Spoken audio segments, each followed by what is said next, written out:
দেখো আজকের এই ক্লাসে আমরা জাস্ট একটা টিপস ব্যবহার করব।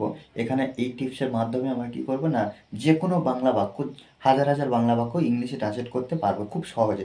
দেখো এখানে কি, আমি প্রতিদিন মাছ দিয়ে ভাত খাই এবং স্কুলে সাইকেল চালিয়ে খুব কষ্ট করে একা একা যাই। দেখো একটা বাংলা বাক্য ট্রান্সলেট করতে হলে সবসময় আমাদেরকে এটা বুঝতে হবে যে বাক্যের মধ্যে ক্রিয়া কোনটা, ভার্ব কোনটা। ক্রিয়া বা ভার্ব কোনটা, সেই ভার্বটা কিন্তু খুঁজে বার করতে হবে। আর একটা বাক্যের শেষে 99% কী হয়, বাক্যের শেষে আমরা ভার্ব খুঁজে পাই। দেখো এখানে এই যে বড় বাক্য কীভাবে ট্রান্সলেট করব। দেখো একটু সহজভাবে আমাদেরকে বুঝে নিতে হবে কি, আমি প্রতিদিন মাছ দিয়ে ভাত খাই এবং স্কুলে সাইকেল চালিয়ে খুব কষ্ট করে একা একা যাই। দেখো এখানে এবং আছে, অর্থাৎ এটাকে কিন্তু এই যে এবং একটা কনজাংশন, এটা কি হয়েছে, বাক্য জুড়তে সাহায্য, দুটো এক্সপ্রেশন জুড়তে সাহায্য করেছে। তাহলে এখান থেকে আমরা একটা পার্ট করতে পারি, আমি প্রতিদিন মাছ দিয়ে ভাত খাই। তাহলে দেখো আমি প্রতিদিন মাছ দিয়ে ভাত খাই, এই যে খাই এটা কিন্তু ভার্ব। আর ভার্ব পাওয়া হয়ে গেলে আমরা কি করব, কে দিয়ে প্রশ্ন করব। কে দিয়ে প্রশ্ন করলে কি হবে না, সাবজেক্ট পাবো। খাই, কে খাই বা কে খায়, দেখো আমি খাই, সাবজেক্ট। সবসময় যত বড় বাক্য হোক না কেন, সে যত বড় হোক না কেন, আমরা কি করব, ফার্স্ট টাইম কি করব, সাবজেক্ট আর ভার্বটা এই দুটো আলাদা করে ফেলবো। তারপরে কিন্তু আমরা অবজেক্ট বসাবো। আর বাক্যের মধ্যে অবজেক্ট কিভাবে পাবো, এই যে ভার্ব পেয়ে গেছি, তারপরে কি করব, কি কাকে দিয়ে প্রশ্ন করব, কি বা কাকে দিয়ে প্রশ্ন করব, কাকে না, ভার্বকে দিয়ে। অর্থাৎ দেখো আরেকটু সহজ করে বলতে গেলে, দেখো সাবজেক্ট আর আমরা ভার্ব লিখে ফেলছি। তো আই খাই, আই ইট, আমি খাই, সাবজেক্ট ভার্ব। ভার্বের পরে আমরা এতগুলো দেখতে পাচ্ছি, প্রতিদিন মাছ দিয়ে ভাত, এই যে এতগুলো বিষয় আছে, আমরা কার পরে কখন লিখব মনে রাখতে হবে যে সাবজেক্টের পরে ভার্ব বসানো হয়ে গেলে আমরা কি করব, ভার্বকে কি, কাকে, আবার কোথায় দিয়ে প্রশ্ন করব। যদি অনেক বড় বাক্য হয়, কি দিয়ে প্রশ্ন করব, কাকে দিয়ে প্রশ্ন করব, কোথায় দিয়ে প্রশ্ন করব। তিনটের মধ্যে যদি তিনটে উত্তর পাই, ভার্বের পরে পরপর আমরা সাজিয়ে লিখব। আর যদি তিনটের মধ্যে কোনো একটা যদি পাই বা কোনো দুটো পাই, তখন কি করবো, ভার্বের পরে লিখব, লিখে অন্যান্য অংশ যেগুলো থাকবে পরপর আমরা যদি সাজিয়ে লিখি, সেক্ষেত্রে কিন্তু কোনো অসুবিধা হবে না। দেখো আই ইট, আমি খাই, কি খাই, ভাত, কাকে কোথায় এটা কিন্তু দেওয়া নেই, দেওয়া আছে নেই, তাহলে দেখো কি খাই, ভাত, তাহলে I eat rice, I eat rice, আমি ভাত খাই, এটা হলো অবজেক্ট।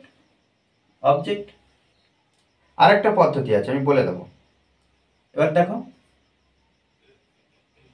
অবজেক্ট পেয়ে গেল, অবজেক্ট দেখো ভার্বের আগে থাকতে পারে, আরও এদিকেও থাকতে পারে, হয়ে গেল। পাওয়ার পরে আমরা কি করব, ভার্বের আগের অংশগুলো নিয়ে আসবো। দেখো যেহেতু এখানে ভাত হয়ে গেছে, তারপর দেখো মাছ দিয়ে, বা ভার্বের আগে এটা আছে, মাছ দিয়ে এটা লিখব, উইথ ফিশ। তারপরে কি করব, প্রতিদিন, এভরিডে, এভরিডে, হয়ে গেল। আবার আরেকটা বিষয় যেটা বলছিলাম কি, সাবজেক্ট আর ভার্বটা খুঁজে পেলাম, তারপরে যদি আমরা অবজেক্ট, এই যে কি, কাকে, কোথায়, এগুলো দিয়ে যদি প্রশ্ন যদি না করি, তবুও আমরা বাক্যটা কিভাবে নিয়ে আসবো। দেখো ভার্ব পেলাম, ভার্বের পরে কি করব, এই যে ভার্বের আগে যেটা থাকবে, আমরা অবজেক্ট হয়তো চিনি না, চিনতে পারছি না, সেক্ষেত্রে আমরা কি করবো, এগুলোতে প্রশ্নও করছি না, তখন কি করব না, ভার্বের আগে, অর্থাৎ সবসময় বাংলা ক্রিয়া পাওয়ার পরে কি করব না, ডান দিক থেকে বাঁ দিকে চলে আসবো। অর্থাৎ দেখো এটাই হলো ভার্ব, এটা পেয়েছি, এটার আগে কি আছে, ভাত আছে, এটা একে লিখবো। একে লিখবো বলতে কি, ভার্বের পরে একে লিখবো। তারপরে মাস দিয়ে এটা দুইয়ে এদিকে আসছে। দেখো কিভাবে কোন দিক থেকে কোন দিকে আসছে, দেখো দুইয়ে, এখানে দেখো এটা কিন্তু আমরা দুইয়ে লিখবো। এটা কি প্রতিদিন, এটা কি তিনে, তাহলে আমরা এটা কি করব না তিনে লিখবো। দেখো এদিকে আসছে বাংলার মিনিং ডান দিক থেকে বাঁ দিকে আসছে, আর ইংলিশের মিনিং বাঁ দিক থেকে ডান দিকে চলে যাচ্ছে। এটা কিন্তু আমাদেরকে একটু বুঝতে হবে। ওকে, তারপর দেখো এবং অ্যান্ড, এবার এটা দেখো এবং হয়ে গেল। স্কুলে সাইকেল চালিয়ে খুব কষ্ট করে একা একা যাই। দেখো এই যে এখানে দেখো ভার্বটা আমাদের বার করতে হবে, যাই, যাই অর্থাৎ চালিয়ে যাই, এটা কিন্তু ভার্ব, চালিয়ে যাই। কে চালিয়ে যায়? আমি। যেহেতু একটা বাক্যের মধ্যে হচ্ছে তাই আমরা আলাদাভাবে অ্যান্ড এর পরে আবার কিন্তু সাবজেক্ট লিখবো না। যদি বা সাবজেক্ট লিখি তাহলে এখানে আমরা আবার আই লিখে দেবো। আচ্ছা এখানে ব্র্যাকেটের মধ্যে রাখে, এটা নাও লিখলেও চলবে, ওই জন্য দেখো আবার আমি আই লিখে দিয়েছি। এই যে চালিয়ে যাই, তাহলে রাইট, রাইট। দেখো এই যে চালিয়ে যাই কি সাইকেল, তাহলে কার সাইকেল? আমার সাইকেল। এখানে এই জন্য আমরা কি করব, মাই বাইসাইকেল, মাই বাইসাইকেল। তাহলে কি চালিয়ে যাই? মাই বাইসাইকেল। এখানে কিন্তু অলরেডি আমরা অবজেক্ট হিসেবে পেয়ে যাচ্ছি। ওকে, তারপর দেখো কোথায় যাই? কোথায় যাই না স্কুলে, তাহলে এখানে লিখব টু দা। দেখো অলরেডি দেখো সাইকেলের আগে কি পেয়েছি, স্কুলে, ওই জন্য আমরা টু দা স্কুল দুভাবে কিন্তু আমরা করতে পারছি। এটা কিন্তু আমাদের খেয়াল রাখতে হবে। এবার দেখো খুব কষ্ট করে একা একা, এই যে বিষয়টা আমরা কিন্তু একটু এবার লিখব।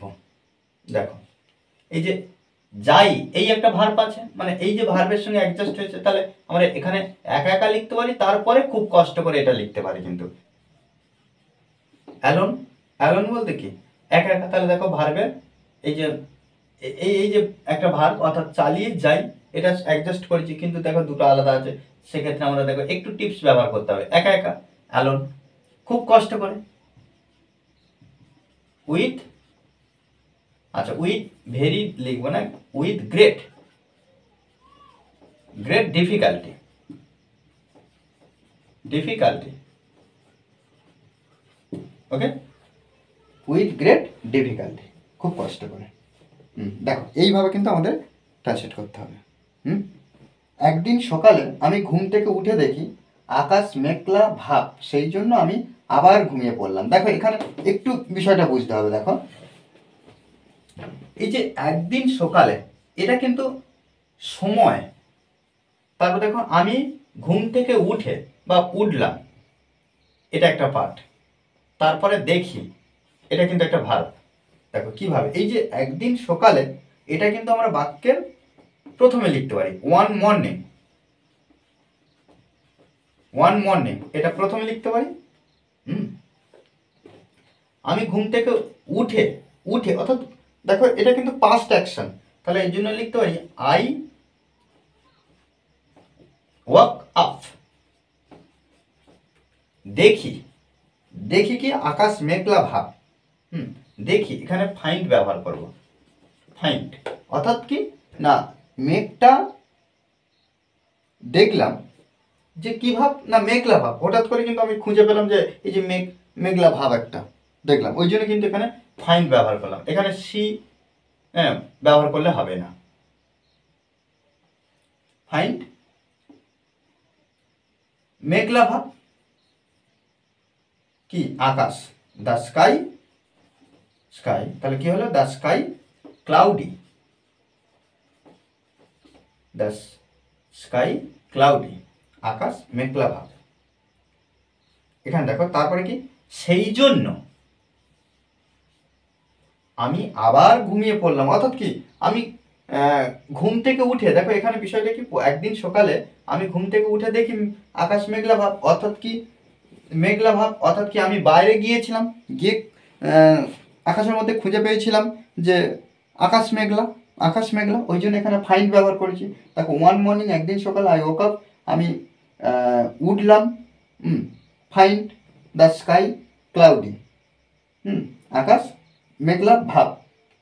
সেই জন্য সেই জন্য কি হলো, আমি আবার ঘুমিয়ে পড়লাম, অর্থাৎ কি আমি আবার ফিরে চলে গেলাম, ফিরে চলে গেলাম। তাহলে এখানে আমরা কি করব না, সেই জন্য, সেই জন্য এখানে দ্যাটস ওয়াই ব্যবহার করতে পারি বা সো ব্যবহার করতে পারি। সো আই ওয়েন্ট ব্যাক, কেন ফিরে গেলাম না, টু স্লিপ, ওকে, ঘুমাতে চলে গেলাম। দেখো এইভাবে কিন্তু একটু অন্তর্নিহিত অর্থটা বুঝে আমরা ট্রান্সলেট করবো, তবে কিন্তু ইংলিশে ইমপ্রুভ করতে পারবো। ওকে, দেখো অনবরত কিন্তু এগুলো প্র্যাকটিস করতে হবে, তবে কিন্তু আমরা ইংলিশে নিজেকে ইমপ্রুভ করতে পারবো, শিখতে পারবো। ওকে, আর এই ক্লাসটি যদি ভালো লাগে অবশ্যই লাইক করবেন স্যার, আর যারা এখনও পর্যন্ত এই চ্যানেলটি সাবস্ক্রাইব করেননি তারা অবশ্যই চ্যানেলটি সাবস্ক্রাইব করে পাশে থাকবেন। Thanks for watching this video.